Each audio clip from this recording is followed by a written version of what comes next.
Class 12 chemistry class है जिसमें हम देख रहे हैं न्यूक्लिक एसिड जो बायोमॉलिक्यूल्स के अंतर्गत आता है। इसमें हम जो है न्यूक्लिक अम्ल की दोहरी कुंडलाकार संरचना के बारे में देखेंगे। इसको देख लेते हैं। देखिए इसमें न्यूक्लिक अम्ल की द्वितीयक संरचना जो है secondary structure of nucleic acid, जिसको न्यूक्लिक अम्ल की जो दोहरी कुंडलाकार संरचना है ये एग्जाम में बहुत पूछे जाते हैं।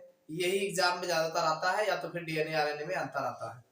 तो इसमें जो है देखिए न्यूक्लिक अम्ल की जो द्वितीयक संरचना कह लीजिए चाहे दोहरी कुंडलाकार संरचना कह लीजिए, ये दोनों एक ही टाइप का है। उसी में ऐसे ही लिखना है आपको।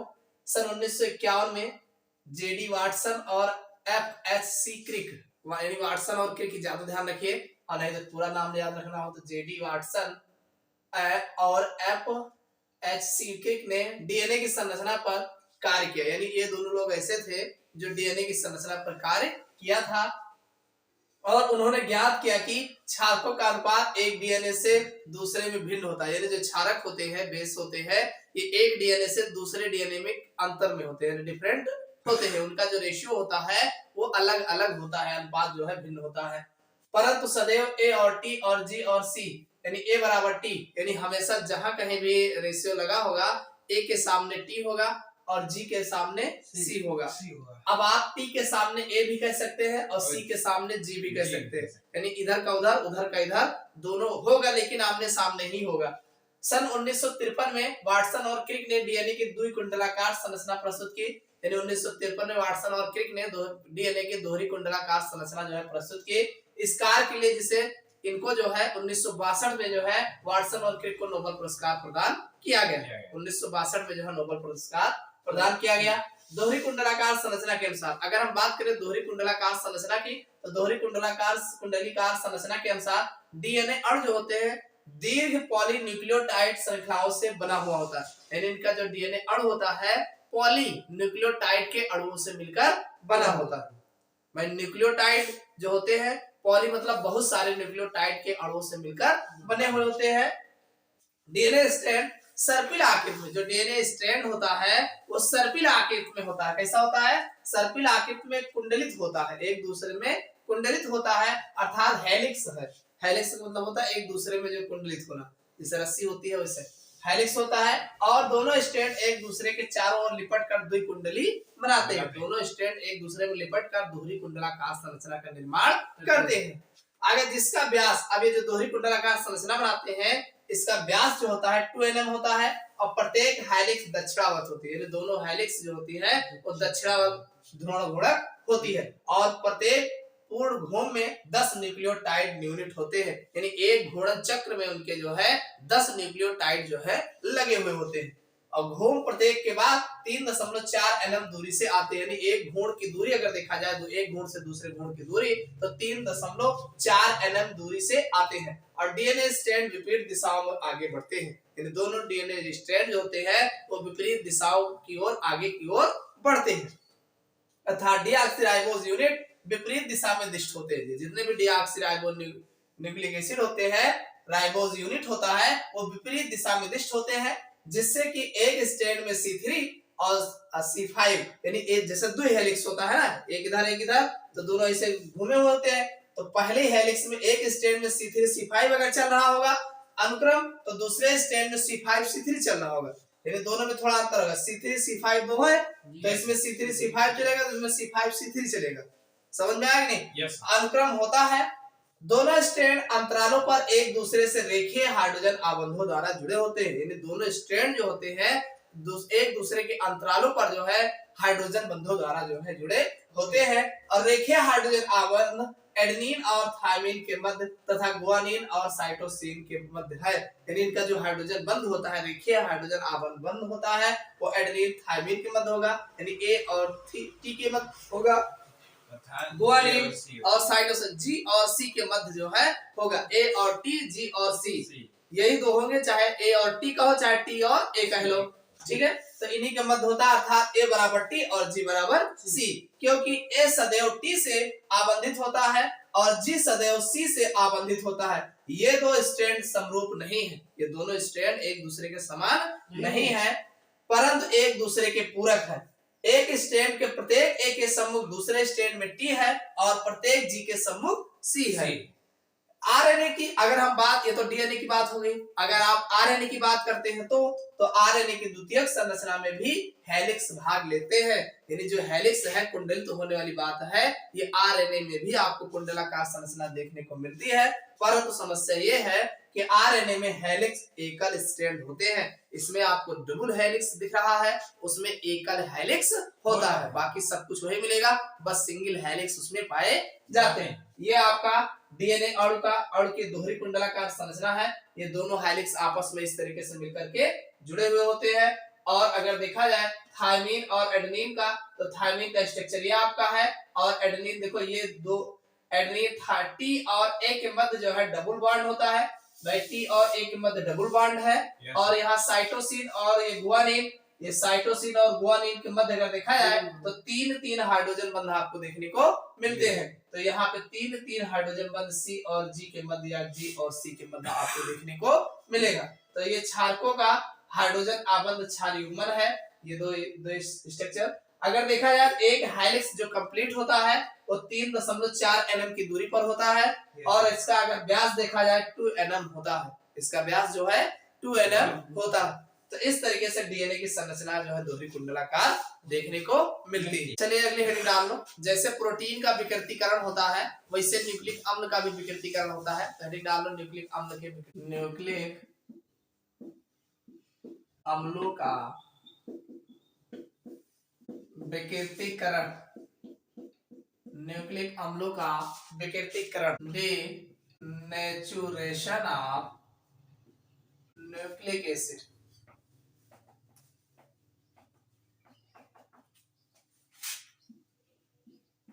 Denaturation of nucleic acid, nucleic अम्ल का विकृतीकरण। अगर हम बात प्रोटीन न्यूक्लिक अम्ल के विकृतीकरण की बात करें तो न्यूक्लिक अम्ल जो होता है, जैसे प्रोटीन का विकृतीकरण होता है वैसे न्यूक्लिक अम्ल का भी विकृतीकरण होता है।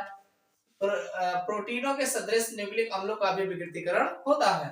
और विकृतीकरण के परिणाम स्वरूप अगर देखा जाए विकृतीकरण का परिणाम क्या मिलता है, तो विकृतीकरण के परिणाम में स्वरूप डीएनए के द्विक स्ट्रैंड, जो डीएनए का डबल हेलिक्स होता है, डबल स्ट्रैंड होता है, वो क्या करते हैं, वो एकल स्ट्रैंड में परिवर्तित हो जाता है। डबल हेलिक्स जो है सिंगल हेलिक्स में परिवर्तित हो जाते हैं। तो ये है न्यूक्लिक अम्लों का विकृतीकरण। अगले हेडिंग डाल लो, न्यूक्लिक अम्लों के न्यूक्लिक अम्लों के जैविक कार्य, न्यूक्लिक अम्लों के जैविक प्रकार्य, biological functions of nucleic acid, biological functions of nucleic. चलिए न्यूक्लिक अम्ल के जैविक प्रकार यानी जैविक कार्य क्या होते हैं न्यूक्लिक अम्लों के, इनके बारे में बात करते हैं। तो पहला है न्यूक्लिक अम्ल आणविक स्तर पर आनुवांशिकता नियंत्रित करते हैं। जो न्यूक्लिक अम्ल होते हैं इन्हें जो आणविक स्तर पर अगर देखा जाए तो ये आनुवांशिकता को नियंत्रित करते हैं। अगला है जीवधारी की आनुवांशिक सूचना उसके डीएनए अणु में संचित होती है। यानी जो भी जीवधारी होते हैं उनकी जितनी भी आनुवांशिक सूचनाएं होती हैं वो सब के सब डीएनए अणु में संचित होती है। अगर अगले की बात करें तो जीवधारियों में आनुवांशिक लक्षणों के संचारण के लिए न्यूक्लिक अम्ल भाई डीएनए जो होता है इनमें जो भी आनुवांशिक लक्षण संचारित होते हैं, जो भी लक्षण एक पीढ़ी से दूसरी पीढ़ी में स्थानांतरित होते हैं, उसके लिए न्यूक्लिक अम्ल में डीएनए और आरएनए उत्तरदायी होते हैं। यानी किसके कारण होते हैं, डीएनए अणु के आरएनए, डीएनए या आरएनए, यही दो ऐसे होते हैं जो आनुवांशिक या दैहिक लक्षण एक पीढ़ी से दूसरी पीढ़ी में स्थानांतरित करते हैं। अगला है किसी सजीव कोशिका का डीएनए, कोई भी जैविक कोशिका है अगर उसका डीएनए कोशिका की प्रकृति निर्धारित करने की सूचना कोडित करता है। यानी सजीव कोशिका का जो डीएनए होता है उस कोशिका की प्रकृति, उस कोशिका कैसी है, उसका नेचर क्या है, वो डीएनए पर ही जो है कोडित करता है तथा उसकी वृद्धि और विभाजन को नियंत्रित करता है। ये पूरा कार्य जो है डीएनए कोशिका की वृद्धि और विभाजन कितना करना है, कैसे करना है, ये सब डीएनए पर ही निर्भर करता है। न्यूक्लिक अम्ल का डीएनए और आरएनए प्रोटीन का जैव संश्लेषण नियंत्रित करते हैं। जो न्यूक्लिक अम्ल होते हैं इनके डीएनए और आरएनए जो होते हैं वो जैव संश्लेषण यानी प्रोटीनों का जैव संश्लेषण भी नियंत्रित करते हैं।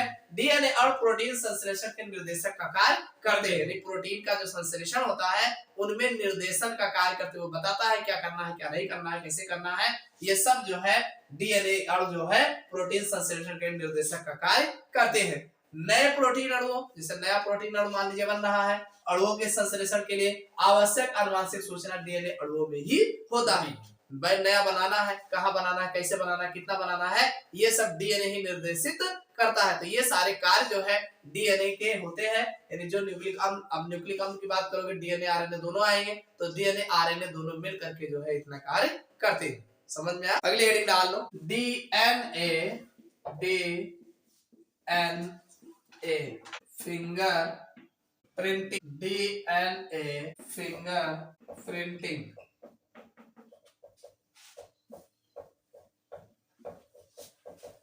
डीएनए फिंगर प्रिंटिंग या डीएनए फिंगर प्रिंटिंग, चाहे अंग्रेजी में कहो चाहे हिंदी में कहो, बात एक ही है।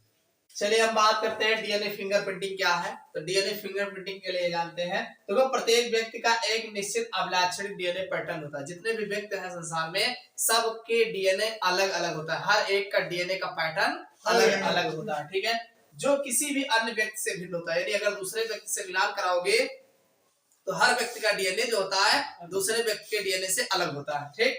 डीएनए अणु में क्षारकों का अनुक्रम डीएनए पैटर्न कहलाता है। अब उसमें देखो डीएनए में होता क्या, जो क्षारक लगे होते हैं, बेस लगे होते हैं, वही बेस का जुड़ना जो होता है अलग अलग होता है। जुड़ने का जो पैटर्न होता है, क्षारकों का जो जुड़ने का पैटर्न होता है वही अलग अलग होता है। बस डीएनए में होता क्या है, सब कुछ वही रहेगा, बस उनके जुड़ने की श्रृंखला का पैटर्न जो होता है। अभी आपने डीएनए के स्ट्रक्चर में देखा कि जीसी फिर सीए सीजी ऐसे ऐसे लिखा था ना, तो इसी का पैटर्न अलग अलग होता है। यानी लगातार एक ही टाइप का हो सकता है, फिर घूम के ही जुड़ा होगा, फिर लगातार घूम के ही जुड़ा होगा। इस तरीके से उनका पैटर्न क्या है, हर एक व्यक्ति का अलग अलग होता है। तो ये कह रहे हैं प्रत्येक व्यक्ति के डीएनए अणु में क्षारकों का अनुक्रम अद्वितीय होता है। अद्वितीय मतलब अलग अलग होता है, और यह व्यक्ति के सभी कोशिकाओं के डीएनए के लिए समान होता है। एक व्यक्ति के अंदर डीएनए का जो पैटर्न होगा उसके पूरे शरीर में जो है डीएनए का पैटर्न सेम टू सेम होगा, एक व्यक्ति के अंदर। अब अगर दूसरे व्यक्ति से तुलना कराओगे तो दूसरे व्यक्ति का जो डीएनए का पैटर्न होगा और अगले व्यक्ति का डीएनए का जो पैटर्न होगा वो अलग अलग होगा, मैच नहीं करेगा। और किसी भी विधि या उपचार द्वारा इसमें परिवर्तन नहीं किया जा सकता है। अगर सोचो लाओ हम दवाई खाए के अपन डीएनए बदल ले, योग मार के आयो और के बाद सोचे हमार तो उनके चमड़ी इनके लगे बाय, तो लाओ जो है दवा ववा खाए के अपन डीएनए बदल ले, तो ऐसा असंभव है। जो डीएनए आपका है उसमें किसी भी प्रकार का परिवर्तन नहीं किया जा सकता उपचार द्वारा, ठीक है। तो वही कह रहे हैं डीएनए उपचार द्वारा इसमें परिवर्तन नहीं किया जा सकता है। किसी व्यक्ति के डीएनए पैटर्न के संबंध में सूचना, अब किसी व्यक्ति के डीएनए के पैटर्न में संबंध में सूचना उसका डीएनए फिंगरप्रिंट कहलाता है। क्या कहलाता है? अरे डीएनए उसका डीएनए का किस तरीके का डीएनए पैटर्न है या जानकारी करना है, उसका डीएनए फिंगरप्रिंट कहलाता है। जैसे अंगूठा लगा तो अंगूठे का फिंगर ले लियो तो फिंगरप्रिंट होगा, वैसे डीएनए का छाप बनाना, डीएनए का जो है नमूना का बताना कि किस तरीके का तुम्हारा पैटर्न है, वो डीएनए फिंगरप्रिंट कहलाता है। समझ में आया नहीं? और डीएनए फिंगरप्रिंटिंग का उपयोग देखो कहलाता है डीएनए नमूनों का मेल कराने की तकनीक। अरे डीएनए नमूनों का मेल कराने की तकनीक डीएनए फिंगरप्रिंटिंग कहलाती है। अरे जो मशीन है, तकनीक है कि दूसरे मेल मैच कराओ, तो मैच कराने का जो प्रक्रिया है वो फिंगरप्रिंटिंग कहलाती है। समझ में आया कि नहीं? डीएनए फिंगरप्रिंटिंग का उपयोग किसी डीएनए नमूनों की स्रोत की और व्यक्ति की पहचान करने में किया जाता है। डीएनए फिंगरप्रिंटिंग का उपयोग नमूना का स्रोत किसका है और व्यक्ति कौन है इसके बारे में पहचान करने में किया जाता है। समझ में आया कि नहीं? अब आगे कह रहे हैं डीएनए फिंगरप्रिंटिंग का व्यक्ति की पहचान करने में बहुत महत्वपूर्ण उपयोग होता है। डीएनए फिंगरप्रिंटिंग का उपयोग जो है व्यक्ति की पहचान करने में किए बहुत ही महत्वपूर्ण है। यानी कौन सा व्यक्ति है उसकी पहचान करने में बहुत ही महत्वपूर्ण होता है। डीएनए फिंगरप्रिंटिंग के कुछ उपयोग निम्न है। इससे कुछ उपयोग है जो निम्न है। पहला उपयोग है अपराधों को हल करने में। यानी बहुत सारे अपराध हो रहे हैं तो उनको हल करने में जो है डीएनए फिंगरप्रिंटिंग का उपयोग किया जाता है। अगला है अपराधी का दोष सिद्ध करने में, कि यही व्यक्ति अपराधी है, इसका दोष सिद्ध करने में भी इसका उपयोग किया जाता है। अगला है संदिग्ध अपराधी को दोष मुक्त सिद्ध करने में, जैसे फिजूले के वो फंसाए पड़ा हो, तो वो फिजूल वाले का जब डीएनए जब उसमें मैच कराया जाएगा, नहीं मैच खाएगा तो कंफर्म हो जाएगा ये व्यक्ति जो है दोषी नहीं है। अगला है कि भूकंप, बाढ़, आज देखो भूकंप है, बाढ़ है, जो भी विपदाएं आती है, आपदाएं आती है, तो मैं कितनों जने मर जाती। अब कितनों जने मर जाते, ये नहीं पता लगा कि रहा का रहा। तो जैसे उनके घर के 1 सदस्य बचा है, तो उन जैसे मान लो रेलगाड़ी टकरा में कितनों जने बर गए, जल गए, तो उनकी जो भी लाश होती है पता नहीं चल पाती कि क्या, तो उसका सैंपल लेकर के उसका डीएनए चेक करा लेते हैं। अब व्यक्ति जो दावा करता है मेरे भी घर के सदस्य हैं, उनका डीएनए ले लेते हैं और उनमें मैच कराते हैं, जिनके साथ मैच हो जाता है कंफर्म हो जाता है हाँ ये व्यक्ति इन्हीं का है। समझ में आया नहीं? तो वही महाविपदाओं द्वारा मारे गए व्यक्तियों की पहचान करने में सहायता होती है। अगला है बच्चों का पितृत्व निर्धारित करने में और उसे मान्यता दिलाने में, यानी डीएनए का फिंगरप्रिंटिंग का उपयोग जो है बच्चों के पितृत्व यानी इनके पिता कौन है और एकदम मान्यता दिलाने में जो है ये जो है बहुत ही महत्वपूर्ण उपयोग है। बहुत जी ने कहा था हमारे धारणा है कि अच्छा ठीक चलो और डीएनए चेक करवाओ, जब डीएनए चेक करवाया जाएगा तो दोनों का मैच कराएंगे, बस अब तो चाहे जितना कहो कुल मिला के तो हो जाएगा। एक अगला है दुष्कर्म करने वाले व्यक्ति की पहचान करने, जो अपराध कर रहा है उसकी पहचान करने में और उसका दोष सिद्ध करने में भी इसका उपयोग किया जाता है। तो ये है डीएनए फिंगरप्रिंटिंग। चलो अगली हेडिंग डाल लो, डीएनए आरएनए में अंतर। डीएनए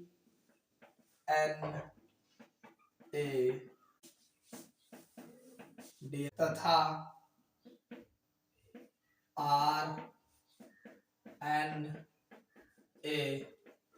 आरएनए में अंतर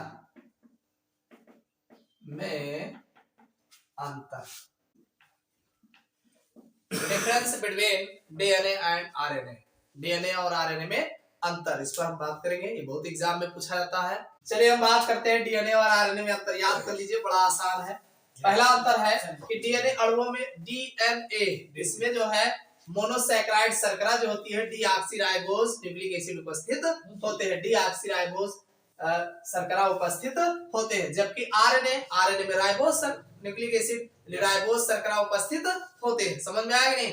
डीएनए में डीऑक्सीराइबोज न्यूक्लिक एसिड उपस्थित होता है, डीऑक्सीराइबोज शर्करा उपस्थित होती है, जबकि आरएनए में राइबोज शर्करा उपस्थित होती है। पहला अंतर क्लियर हो गया। दूसरा है डीएनए अणु में 4 विषम चक्रीय क्षारक, डीएनए में 4 होते हैं, आरएनए में भी 4 होते हैं। तो डीएनए अणु में 4 विषम चक्रीय क्षारक एडेनिन, गुआनिन, साइटोसिन और थायमिन होता है। एटीजीसी देखो एटीजीसी, समझ में आया कि नहीं? इसको जुबान पे एकदम रख लेना। डीएनए में एटीजीसी होता है, लेकिन आरएनए में एक डिफरेंट होता है। क्या डिफरेंट होता है? जबकि आरएनए में विषम चक्रीय क्षारक एडेनिन, गुआनिन, साइटोसिन तो तक सेम होगा, लेकिन जो आपका थायमिन था वहां पर यूरेसिल हो जाएगा। क्या हो जाएगा? यूरेसिल, यानी एडेनिन ए हो गया, गुआनिन जी हो गया, साइटोसिन सी हो गया और थायमिन टी के जगह पे यूरेसिल होता है। ये बहुत पूछा जाता है एग्जाम में, विकल्प में भी बहुत पूछा जाता है, इसको ध्यान रखिएगा। समझ में आया कि नहीं? ये विकल्प में बहुत पूछे जाते हैं, इसको ध्यान रखना है। यूरेसिल होता है, आरएनए में यूरेसिल होता है, डीएनए में थायमिन होता है। ठीक, 3 एकदम सेम है, केवल एक चौथा डिफरेंट है बस। अगला है डीएनए अणु 2 पॉलीन्यूक्लियोटाइड श्रृंखलाओं का बना होता है। डीएनए है ना, डी डबल हेलिक्स, तो 2 पॉलीन्यूक्लियोटाइड श्रृंखलाओं से मिलकर बने होते हैं, जबकि आरएनए अणु केवल एक श्रृंखला का बना, सिंगल हेलिक्स, इसको बोलते हैं सिंगल हेलिक्स, एकल अणु, एकल श्रृंखला, यानी ये जो है केवल एक श्रृंखला का बना होता है। अगला है आरएनए का अणुभार डीएनए से कम होता है। अरे आरएनए जब अकेले है और डीएनए डबल हेलिक्स है तो डीएनए का ज्यादा है कि आरएनए का? डीएनए का अणुभार ज्यादा होता है, आरएनए का कम होता है। लिखा आरएनए का अणुभार डीएनए से कम होता है। समझ में आ गया ना? आगे देखो, जीवधारियों की आनुवांशिक सूचना उसके डीएनए अणुओं में संचित होती है। जो भी जीवधारी होते हैं उनकी जितनी भी आनुवांशिक सूचनाएं होती हैं वो सब डीएनए अणुओं में संचित होती हैं। समझ में आया? जबकि आरएनए अणुओं में नहीं, आरएनए में ऐसा कुछ उपस्थित नहीं होता। तो ये तो थे डीएनए आरएनए में अंतर। ये लेसन आपका समाप्त।